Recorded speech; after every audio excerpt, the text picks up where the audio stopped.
Hey guys, Ben with Income Options Trading here. I'm on my VPS, my virtual machine, and I'm going to go over how to install Interactive Brokerage, TWS, the Trader Workstation, and Trade Automation Toolbox, TAT, the server build on the virtual machine here. So I logged into Trade Automation online here, and I'm going to download the TWS build 10.19.2a here. It's important that you download Trader Workstation from TAT. If you do a newer build, TAT might not work with Interactive Brokers, so you want to make sure that you download this version here. I clicked download and now it's going to install. Should be pretty straightforward, nothing really specific we need to do here.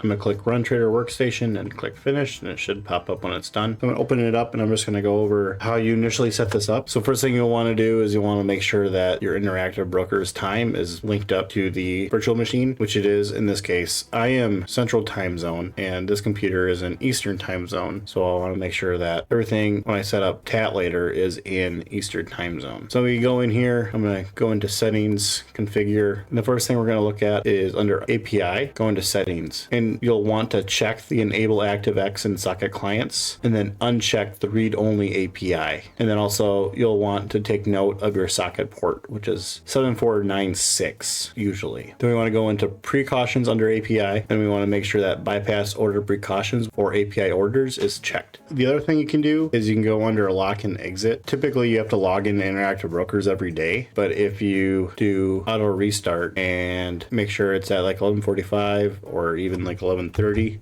then you won't have to for a week, but you'll still want to go in each morning and make sure that it's up and running. So that's all the settings you need to do for Interactive Brokers. I'm going to minimize that. Now, since I'm on the server, I'm going to click TAT server build and download that. It'll download as a zip file. So I'll open that. First, we'll want to extract it. So I'm going to go back to downloads. I'm going to right click, go extract all. Then in the unzipped folder, the install.ps1, I'm going to click on that. I'm going to right click and go run with PowerShell. And the first time you run this, it's going to error out, and you'll have to turn on developer mode on your computer. So I'll show you what that looks like. Do you want to change the execution policy? I'm going to say no. So enter. Do you want to run the software from this untrusted publisher? Run once, R. So now it says we need to acquire developer license. So we'll press enter.